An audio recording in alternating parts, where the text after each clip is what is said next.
여기가 지금 그러면 거의 다 대훈련 출신인 거예요? 네.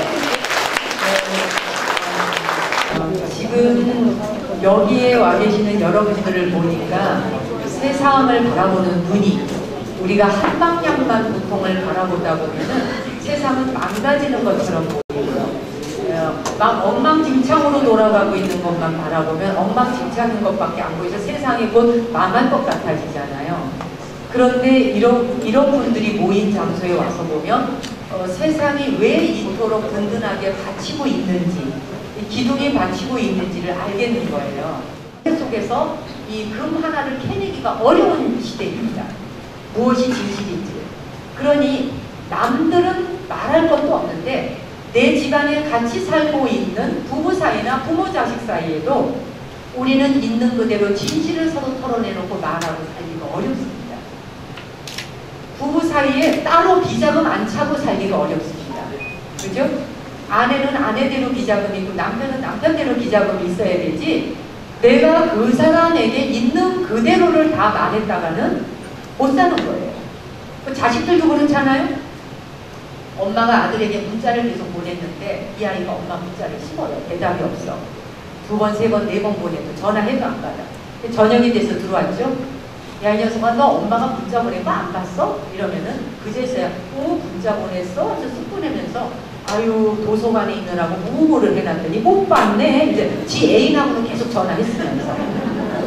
그게 뭐냐면 엄마로부터 자기를 방어하고 사는 방법이 그건 거예요. 그렇죠? 엄마한테 핸드폰을 열어놨다가는 엄마한테 무슨 간섭이 들어올지 모르니까 자기 스스로 살라니까, 피로감을 줄이려니까 진실로 있는 그대로 다 말하고 표현하기보다는 적당히 거짓말을 해야 되는 거죠. 그러다 보니까 우리는 한 하늘 아래, 한 지붕 아래 살고 있지만 진심으로 사랑한다는 사람과 나를 있는 그대로 보여주면서 산다는 게 얼마나 어려운 일인지, 이게 얼마나 각박한 짓인지 말하자면. 그죠? 도저히 나와 함께 사는 사람을 믿을 수가 없어요. 그 사람을 믿었다가는 무슨 엉터리를 쓸지를 모르는 거예요, 사실은. 네. 그러니까 우리는 가장 가까운 사이일수록 의심하면서 살아봐야 되고, 이게 진짜 맞는지 안 맞는지 돌다리를 두드려 봐야 돼요. 그러니까 사실은 늘 불안 속에서 살아가게 되니 남성부지에 살고 있는 생명체들은 극락세계에 살고 있는 천상세계에 살고 있는 사람들처럼 그냥 쓱 보기만 해도 서로를 믿을 수 있고 아는 관계가 아닌 거예요. 겹겹이 담을 쳐야 되죠. 담을 치고 마음의 벽을 치고 눈빛부터 시작해서 모든 거를 사실은 아니지만 긴 척해야 되고. 보세요. 자기하고 굉장히 친한 친구가 있는데 그 친구의 아들이 서울대학을 합격했대요. 근데 자기 애는 지방대학 떨어졌어. 그럴 적에 진정으로 내 친한 친구의 자식이 서울대학 합격했다고 하는 말을 듣는 순간 그걸 진심 담아서 수위 찬탄하기가 얼마나 어려운지. 그죠? 이게 내 자식이라야 되는 거야. 내 자식은 떨어졌는데 저 사람의 자식이 합격하는 순간 수위 찬탄이 되질 않는 거예요. 그런데 어쩔 수 없이 칭찬을 해주죠. 그럴 적에 내 속에서 생각하는 마음과 생각하는 것과 내 가슴과 나가는 입의 말이 일치하지 않는 거예요. 축하해요 라고 말하지만 여기 울고 있는 거예요. 그리고 여기에서는 시기심이 일어나는 거예요. 질투심이 일어나는 거예요. 이거 자체가 내 안에서 일치되기가 어려워요. 그래서 우리는 위장되어진 모습으로 항상 상대방에게 다가가야 되다 보니 우리의 삶 자체가 피곤할 수밖에 없어요.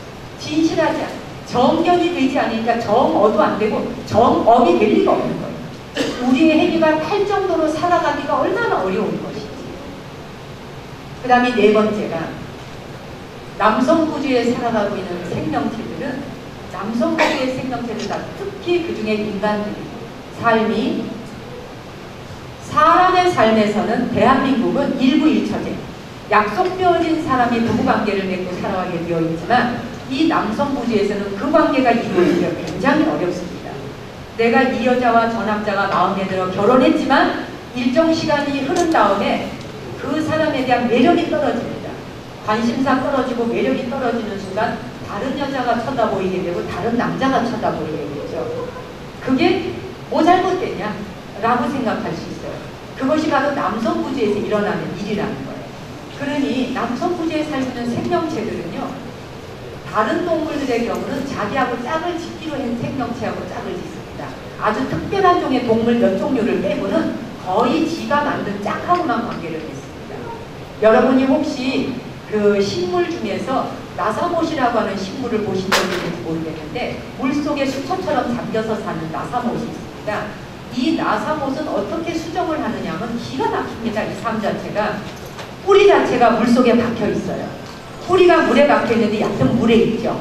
그 얕은 물에 있는데 이제 지가 수정할 때가 되었습니다. 자, 그러면 순놈이 저기에 떨어져 있는 암놈에게 수정을 해야 되겠는데 몸을 쭉 뻗습니다.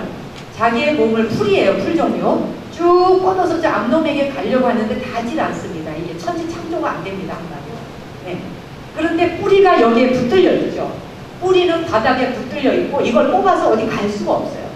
그래서 나사못은 어떤 식으로 수정을 하느냐면 스스로 저 암놈에게 가기 위해서 쭉 뻗어간 다음에 가장 긴 자기의 풀의 몸뚱이를 한 부위를 스스로 자릅니다.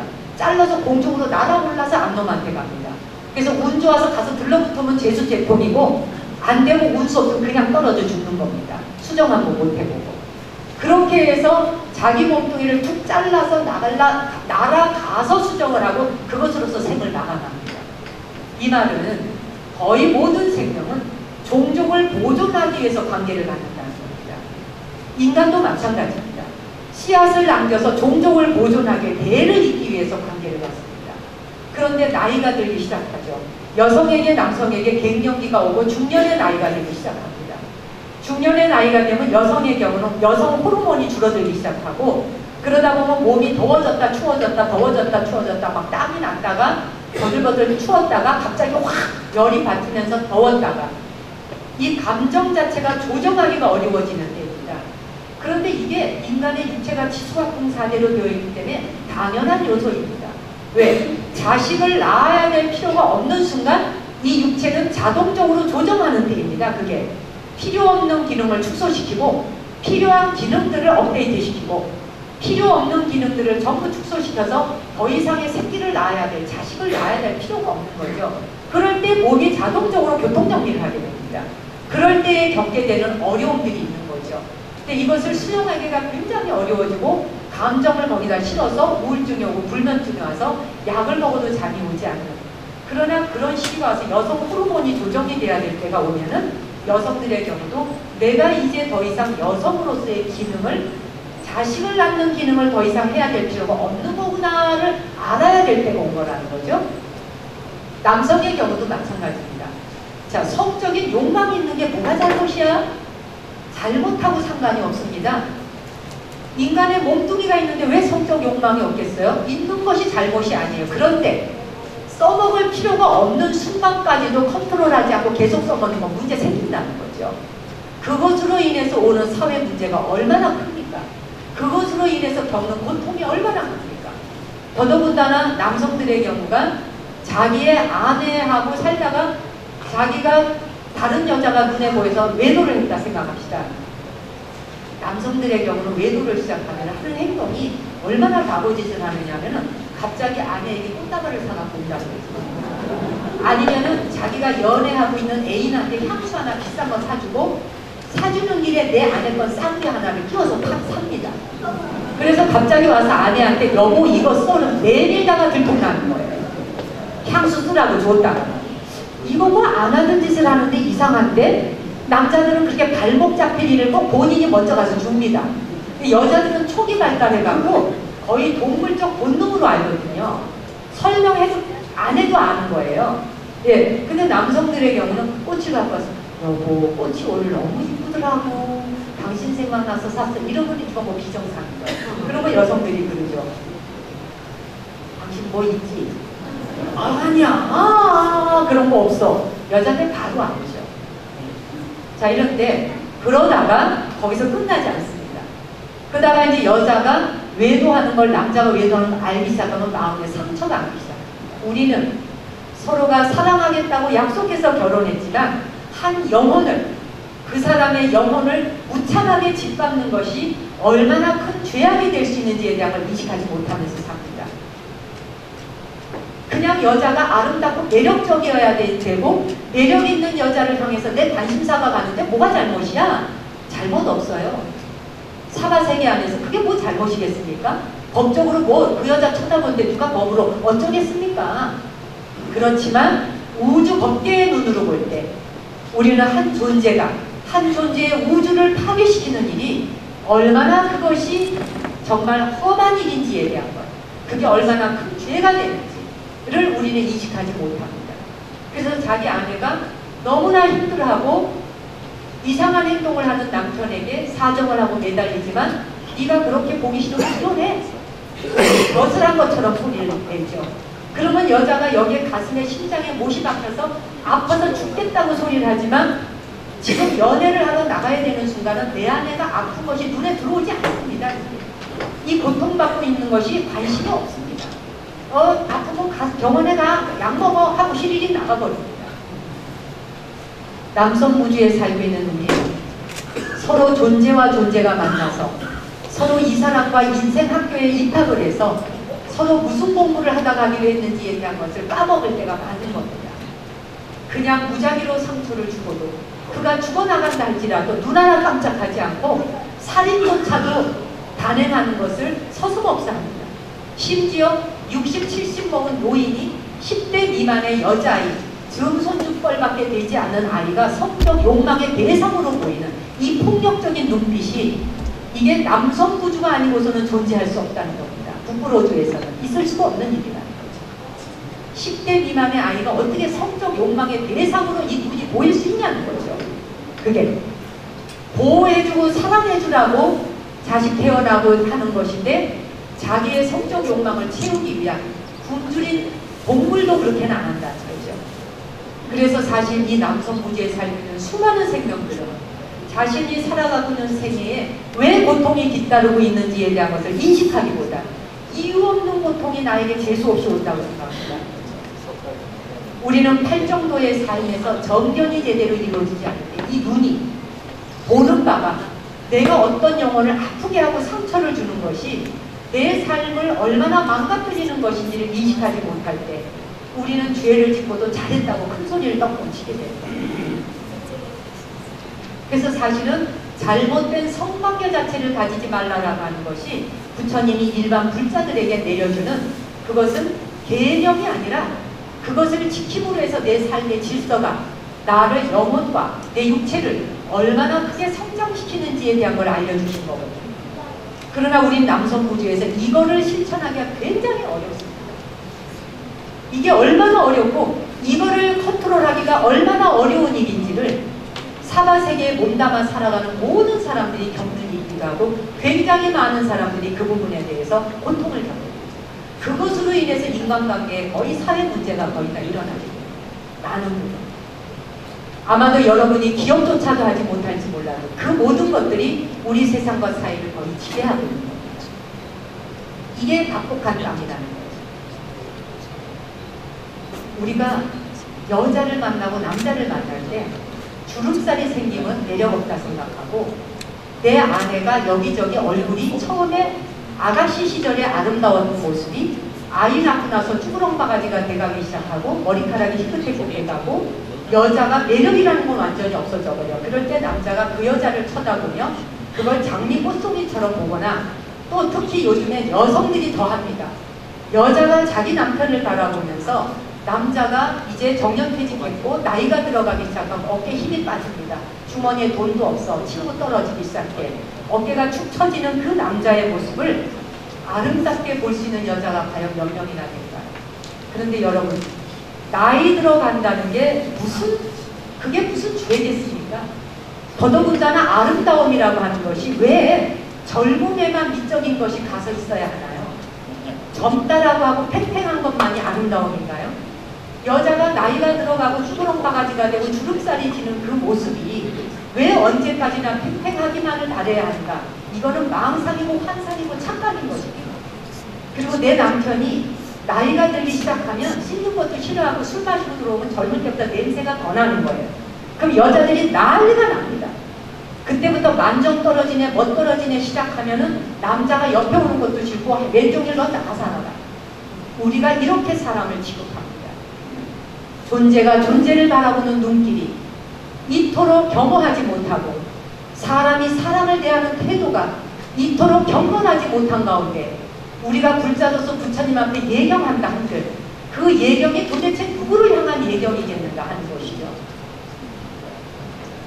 제가 굉장히 아름다운 글을 얼마 전에 읽은 적이 있습니다. 미국의 의사인데 이제 어떤 여성분이 수술을 했습니다.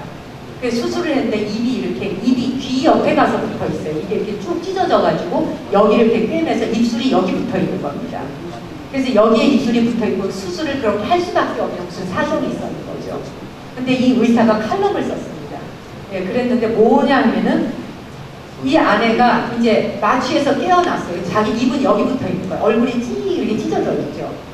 그래서 이제 남편이 거울을 갖다 주니까 거울을 들여다보니까 이 아내가 보니 자기 입술이 여기에 기가 막혀 얼굴이 완전히 이게 찍어 붙여갖고 눈은 찌그렁 바가지가 되고 몰골을 봐줄 수가 없는 거예요. 그랬더니 이제 아내가 남편에게 물어요. 여보, 옆으로 이렇게 입술에서 내가 앞으로 평생 이렇게 살아야 돼요? 라고 물어요. 의사는 옆에 서 있고. 근데 그때 남편이 여보, 당신은 지금 이 모습만으로도 지금도 아름다워 라고 하면서 찢어져 있는 옆에 가서 붙어있는 입술에 키스를 해주는 장면을 이 의사가 바라고 글을 쓴 겁니다. 나는 그 두 부부가 서로가 주고받는 대화를 바라보며 입이 귀 옆에 가서 찢어져 붙어있는 여자에게 여보 내가 평생 이렇게 살아야 돼? 하니까 당신 지금도 충분히 아름다워 라고 말하는 그 모습을 보며 신이 바로 그 자리에 강림하여 내려와 있는 모습을 보았다. 신은 바로 그 자리에 계셨다. 이게 그 의사의 내용이었습니다.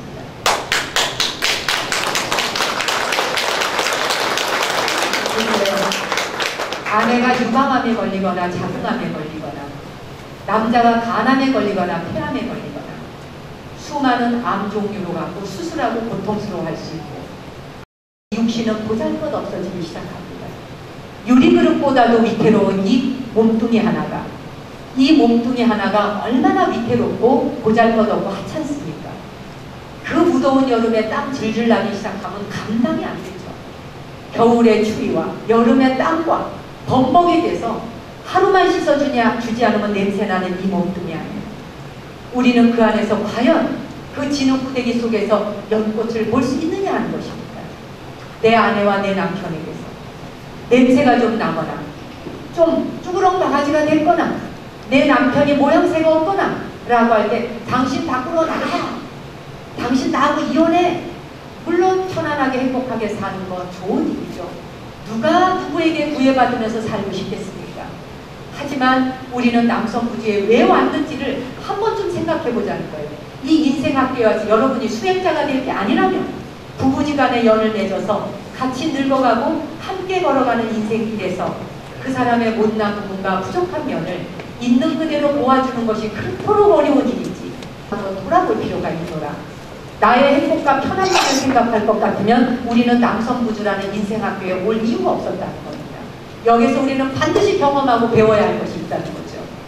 그러니 성적인 대상으로만 대상을 보고 매력적인 여성이 되고 매력적 남성이 되기 위해서 성형외과라고 하는 곳이 우리나라에서 제일 많이 돈을 번다는 거.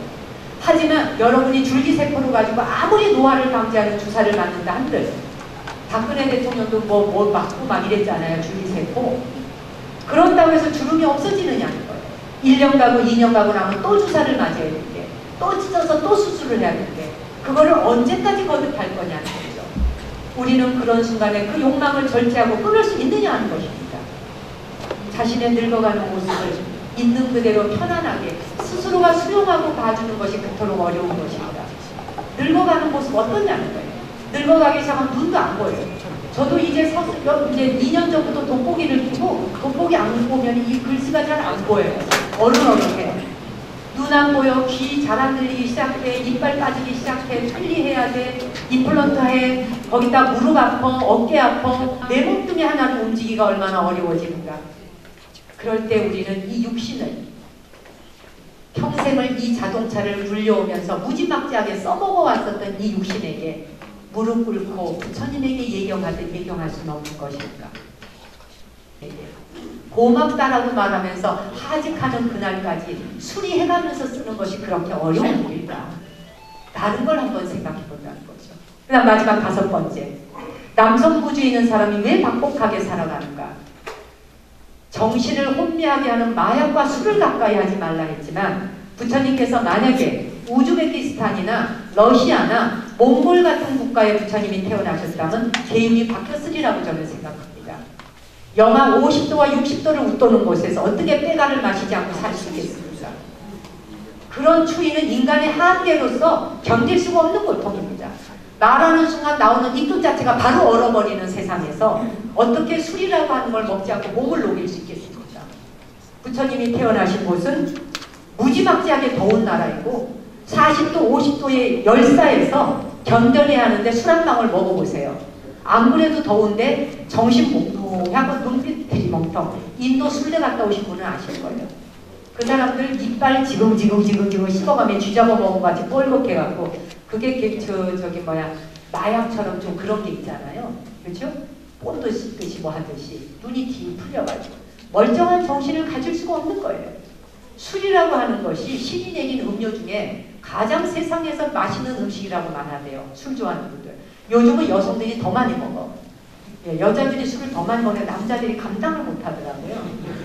무감당이에요. 옛날에는 칠거지 약속에 묶어놔서 여자들이 술도 좀 덜 마시겠지만 풀어놓으니까 막 먹어. 그 다음 바람도 막 펴. 요즘은 제가 상담받는데 자기 남편 외도한다고 와서 상담하는 케이스보다 내 아내가 외도하는데 어떻게 하면 좋아요? 라는 남자분들이 더 와요. 그래서 어떤 처사님 한 분이 그래요. 자기가 외국에 나가가지고 시컨 일하고 돈 보내고 왔는데 5년 만에 돌아왔더니 자기 아내가 돈 다 쓰고 바람이 난 거예요. 그러더니 이혼해달라고 큰 소리를 떡떡 치대요. 그 저를 찾아와서 이야기를 하는데 어떻게 하면 좋으냐. 헤어져 달라고 헤어져야 되지 않겠을까? 안 헤어지고 싶대요. 그럼 어떻게 헤어지니? 여자가 돌아만 와주면 살고 싶대요. 여자가 오겠다 하니까 안 온다고. 그럼 어떻게 하실래요? 스님 어떻게 하면 되겠어요? 제가 어떻게 알겠냐고. 그랬거든요. 네, 그랬는데 정말 그런 말을 하면서 눈물을 뚝뚝 흘리면 내 여기가 마음이 막 미어져. 이 남자가 울면서 내 아내가 돌아와만 와주면 살고 싶어요. 이 말 하면 내가 여기가 이 뭐라고 설명할 수 없이 가슴이 아파요. 정말 뚝뚝 눈물을 흘리고 있습니다. 정말 한 생애를 살기가 녹록지 않은 겁니다. 거기다가 술이라고 하는 걸 마시다 보면 제정신이 아니게 될 때 우리가 그것으로 인해서 생기는 죄악이 얼마나 많습니까?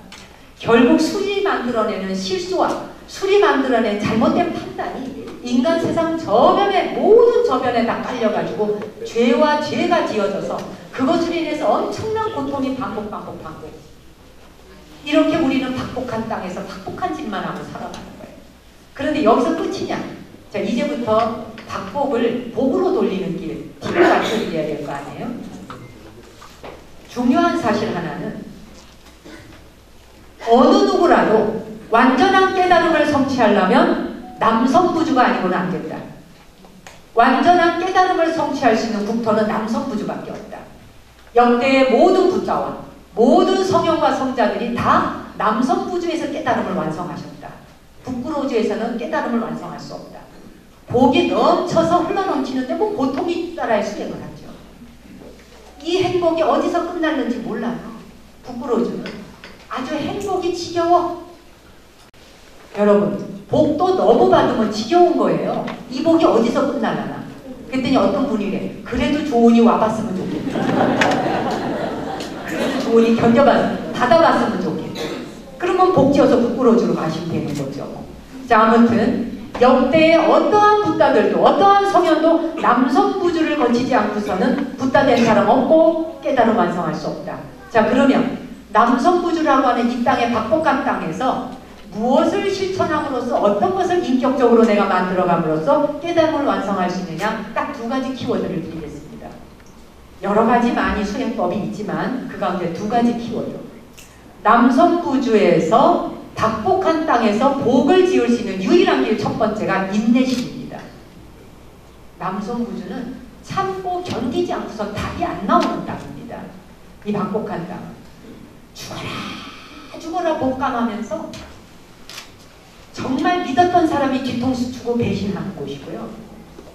가족이 부모의 보험금 타먹으려고 살인, 청부살인을 하는 곳이고요. 그리고는 아내의 보험금을 타먹기 위해서 가짜로 결혼하는 곳이고요.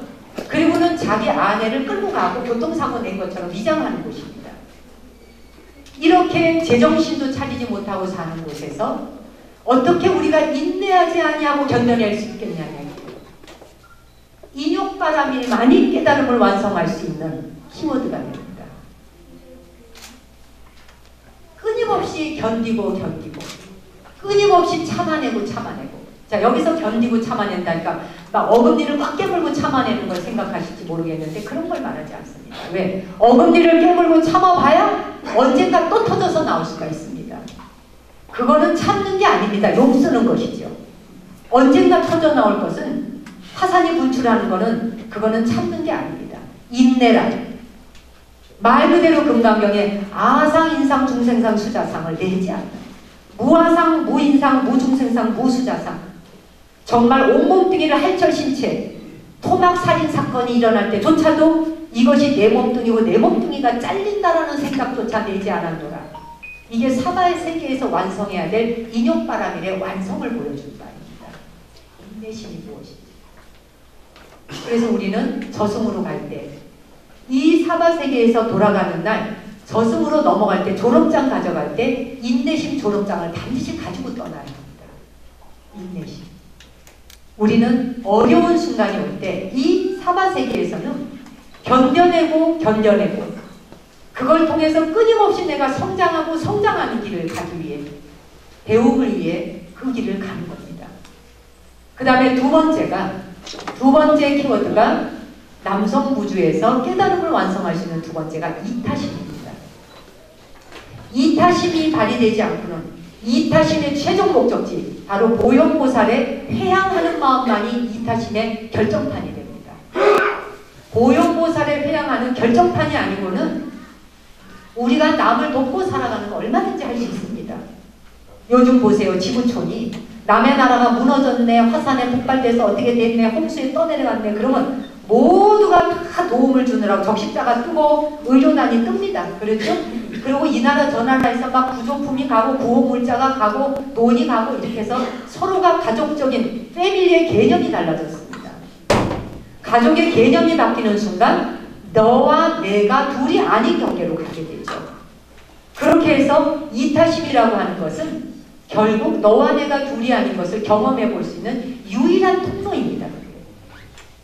근데 이 사바세계에서는 인내와 더불어 이타심의 완결판을 짓지 않고서는 우리가 이 사바세계의 박복한 땅에서 깨달음으로 완성하는 길로 건너갈 방법이 없는 겁니다. 그야말로 이타심. 자, 그런데 지금 우리가 살고 있는 이 세상, 요즘 4차 산업혁명이란 말 들어보셨죠? 4차 산업. 여러분 너무 잘 아시죠? 4차 산업혁명이라고 하는 거는 간단하게 잘라서 뭘 말합니까? 4차 산업이라고 하는 건 제가 시간 없으니 제가 그냥 말할게요. 질문하면서 가면 좋은데 대꾸 기다리려면 시간이 가니까 제가 그냥 말하겠습니다. 4차 산업혁명이 왔다라고 하는 것은 뭐냐면 광물과 생물의 공진화를 연구하는 시대가 왔다. 이 말입니다. 광물의 연구를. 광물은 무생물, 무정물이죠. 예, 무정물. 그래서 4차 산업혁명은 로봇, 인공 로봇 시대. 인공지능 시대가 왔다는 거죠. 그 중에서 제일 똑똑한 놈 알파고를 만들겠다. AI. 그래서 실리콘밸리의 구글 집단들이 그 많은 돈을 들여서 인간보다 몇십 배, 몇백 배 똑똑한 알파고 만들어서 인간이 하는 역할을 다 대신하겠다. 앞으로 20년 안에 720종의 모든 직업이 다 사라진다잖아요. 전부 다 알파고가 대신해 준다는 거 아니에요?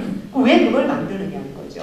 그래서 4차 산업은 광물에 대한 진화를 연구하겠다는 거예요. 3차 산업까지 우주의 137억만 년 중에 인간의 형태를 내는 이 몸뚱이의 모습으로 산 것이 5억 년입니다.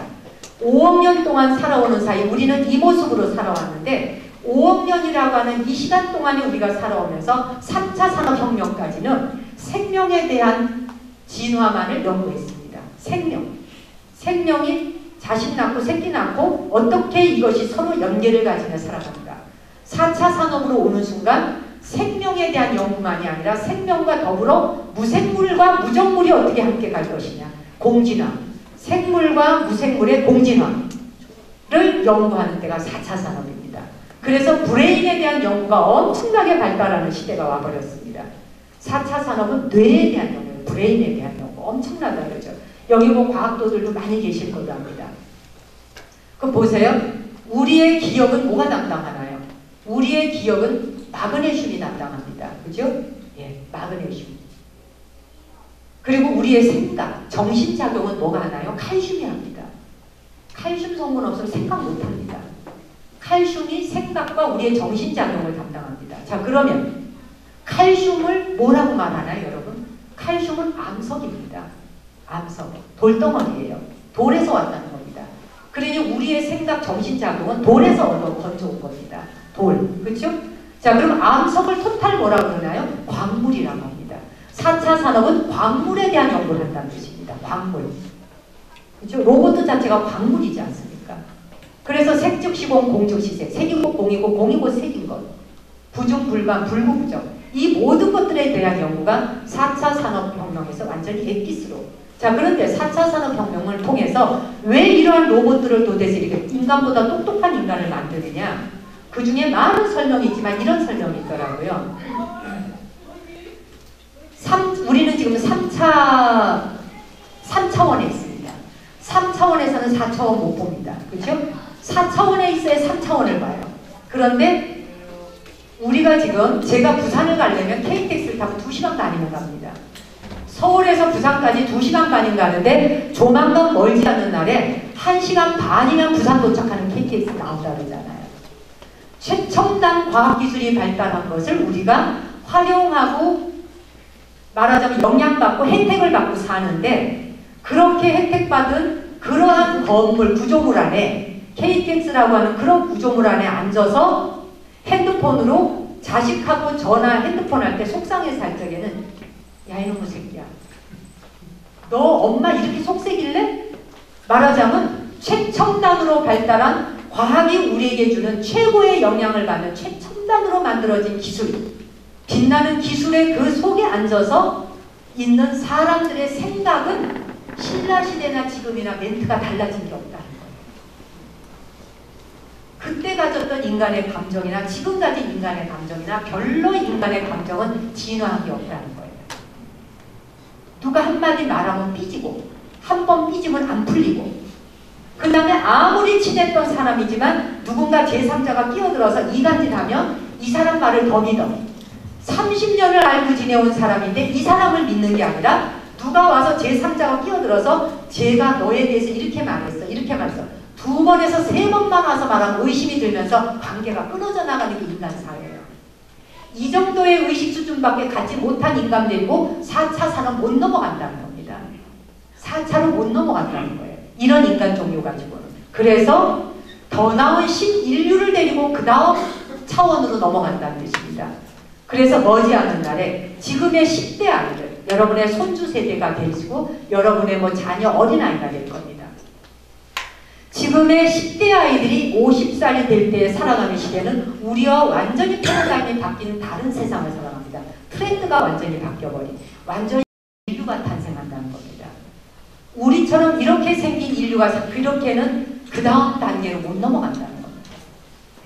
그게 이제 4차 산업이 우리에게 알려주는 그런 이제 내용인 것입니다. 그래서 지금 우리가 살아가는 이 세상에서 제가 인내심이나 이타심, 인내심과 이타심이라고 하는 걸 통해 인격을 연마하는 사람들은 바로 4차 산업으로 가는 이 시대에 로봇가 따라올 수 없는, 로봇가 할 수 없는 게 있거든요. 신인류로 가는 뛰어난 인류, 인간 종자를 말하자면은 선불장, 부처를 뽑아내는 겁니다. 한마디로. 부처 뽑는 선불장. 그런 부처 뽑아가지고 새로운 시대의 개막을 하겠다는 겁니다. 그렇지 않은 인간들을 데리고 도저히 이 인간 종류가 진도가 안 나간다는 거예요. 쉽게 비유를 들어서. 이렇게 진화하지 않은 의식 수준을 데리고는 그 다음 차원으로 넘어가기 어렵다는 겁니다. 그런데 이타심과 인내심, 이 두 가지는 그런 신인류로 나아가는데 깨달음을 완성한 인간 종류를 만들어내는 그래서 다음 차원으로 가는 건 바로 그렇게 새로운 붓다와 같은 사람들을 찾아서 간다는 이야기로 이해해보자는 겁니다. 그러면 이타심이나 인내심을 키울 수 있는 것에 어떤 것들이 있을까? 한 가지만 예를 들어드리고 제 강의를 정리하겠습니다. 많은 이야기가 있지만, 많은 그 성품을 연마할 수 있는 길이 있지만, 타고르가 굉장히 인도의 시성인 타고르가 부잣집 자식이었습니다. 노예를 많이 거느리고 하인을 많이 거느리는 집의 자식이었어요. 그런데 하루는 이 늙은 노인이 아무 말도 안 하고 이 사람이 나타나질 않는 거예요. 아침이 돼도 안 나와, 점심때가 돼도 안 나와, 아무 소식도 없고 연락 전원이 없어. 오후가 돼도 안 나와. 그런데 타고르는 약속 지키는 걸 굉장히 중요하게 생각해요. 그래서 이거 봐라, 말도 안 하고 안 나와? 또 나오면 오늘 해보자.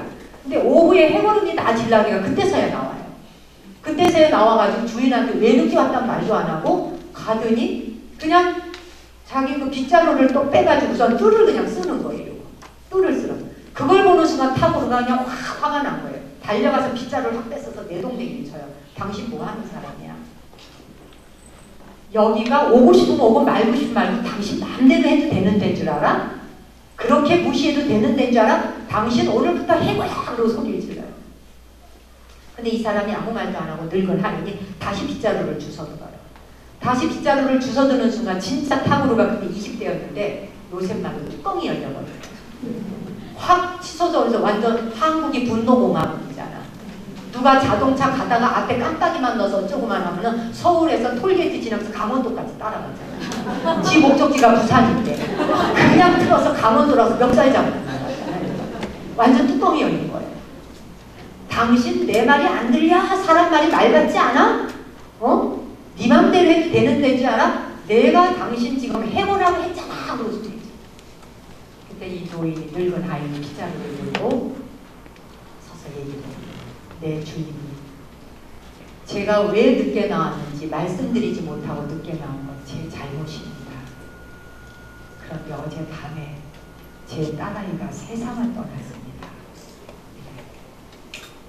타고르가 그 말을 듣고 정말 종방망이로 두드려 맞는 것 같아요. 그래서 자기 책에 글을 씁니다. 나는 그날 내가 무슨 짓을 하고 있는지를 알 수 없었다. 나 자신이 이 정도의 인격밖에 아니라는 사실에 내 스스로 당황스럽고 너무나 정말 놀랐다는 거예요. 자기가. 그리고 인간이 한 존재에 대해서 한 인간의 이 우주 안에 무슨 일이 일어나고 있는지를 제대로 이해하지 못하고 인식하지 못할 때 우리가 얼마나 잔인해질 수 있는지를 나는 처음으로 깨달았다. 얼마나 폭력적이고 공격적이고 한 사람의 우주를 내 방식대로 해석하고 내 식대로 해석하고 짓밟고 무참하게 괴롭히고도 전혀 그 갑질 자체가 하나도 자기에게 죄가 되지 않는다라고 깨닫지 못하는 어리석음 앞에 자기는 너무도 당혹스러웠다. 그때부터 나에겐 새로운 습관이 하나 생겼다. 한 발 뒤로 물러서서 그 사람에게 무슨 일이 일어났는지를 한 번 더 알아보기 전에는 내 식대로 미리 앞질러 판단하고 내 방식대로 판단하거나 내 방식대로 분석하는 것을 멈추었다.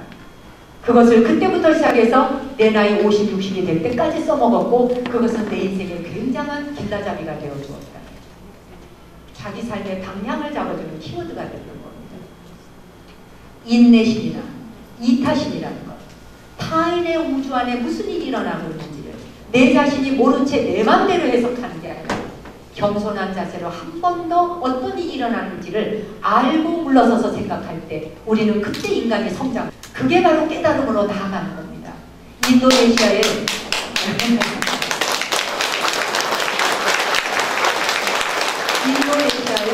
2003년에 쓰나미가 왔습니다. 2003년에 쓰나미가 와가지고 마을 전체가 바닷물에 뒤덮였던 거 혹시 기억하시는지요?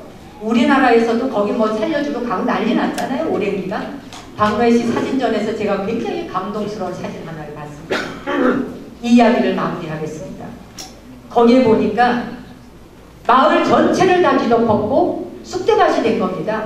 가족 다 잃었고 형제자매 다 잃었고 선생님 친구 다 죽었어요. 정말 혼자 달랑 남았는데 4살, 5살, 6살, 7살, 8살 쪼무레기들만 졸래 마을에 남은 거예요. 바닷물이 아직도 빠져나가지 않은 채 국가도 구제하지 못하고 있고 전 세계에서 구조단이 떴는데 우리나라에서 갔죠. 그런데 이분이 가니까 7살, 8살 되기 애들이 요만한 팔뚝만한 바카오 나무를 그 물속에 들어가서 심더라는 거예요. 그래서 애들이 거기 가서 바카오 나무 묘목을 이렇게 심고 있는 거예요. 그래서 사진을 찍으면서 물었대. 얘들아, 그거를 심는다고 해서 여기에 숲이 될까? 그랬더니 7살짜리 하는 말 좀 들어보세요. 이 아이가 이러더래. 다이브 지 혼자 난 거예요. 학교 선생님, 아버지, 엄마, 형제, 자매, 친구 아무도 없어요. 달랑 집집마다 애들 하나만 남았어요. 그러는데 이 아이가 하는 말, 네 맞아요. 내가 지금 심고 있는 이 나무가 거대하게 밀려오는 해일을 막을 수는 없을 거예요. 해일 때문에 밀려나간 거잖아. 거대하게 밀려오는 해일을 막지는 못할 거예요. 하지만 자꾸 절망하려는 내 마음을 붙들어 줄 수는 있지 않겠어요. 그게 사진의 내용이었어요. 어른이 무엇인지에 대해서 그 사진을 보고 깨달았습니다. 어른은 나이 먹는 게 어른이 아닙니다. 가만히 있어도 어른 됩니다. 나이 먹습니다. 어른은 진정으로 자기 앞에 닥쳐온 모든 상황과 현실 앞에 내가 어떤 생각을 할 수 있느냐가 바로 어른인 것입니다. 그래서 거대하게 밀려오는 해일을 내 힘으로 막을 수는 없으나 절망하려는 내 마음을 붙들어 줄 수는 있지 않겠느냐라고 생각하며 오늘의 묘목을 심고 있는 7살짜리의 마음에 그 아이는 이미 세상 모든 걸 다 잃고 어머니, 아버지, 형제, 동생, 자매, 선생님, 친구 혼자 달랑 남은 이 우주간에 의지할 데 없는 혼자 남은 세상 속에 바카오 묘목나무 하나를 맨발로 들어가 바닷속에 심으며 낙담하려는 내 마음을 붙들어 줄 수는 있지 않겠느냐라고 말하는 게 어른이고 사바세계에서 닥쳐오는 우리의 수많은 고통과 힘든 역경 속에서 우리는 우리 스스로가 내가 나에게 닥쳐온 고통을 내가 어떻게 생각할 줄 알아야 하는지를 가르쳐주는 하나의 좋은 사례라는 것입니다. 여기에 와 계시는 여러분, 대불련 출신들이시고 한 분 한 분 귀한 불자들이십니다.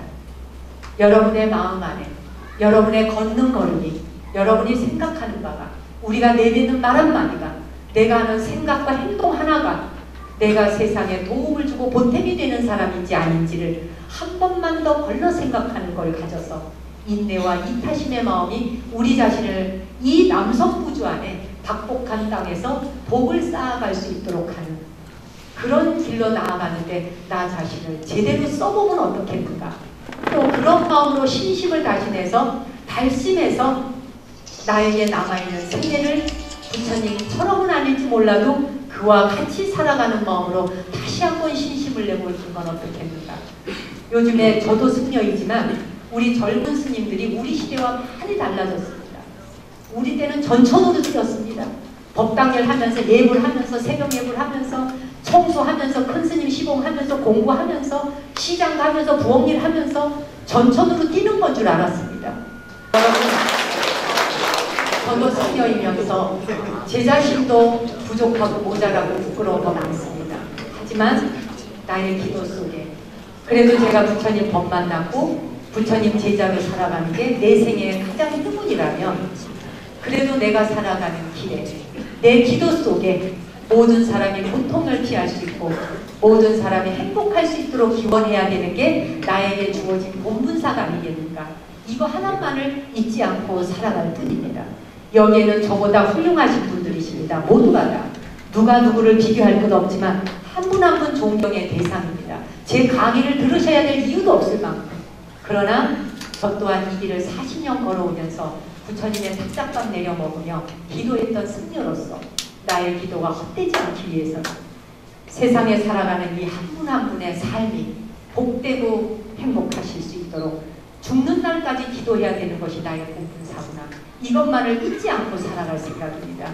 그리고 불자 한 분 한 분이 불교를 지켜주고 계시는 여러 수호신들 그리고 정말 수호불들 모두가 감사드리고 여러분 살아가시는 길에 건강과 행복과 발심과 신심을 수고하시기를 기원드리며 제 강의 마치겠습니다.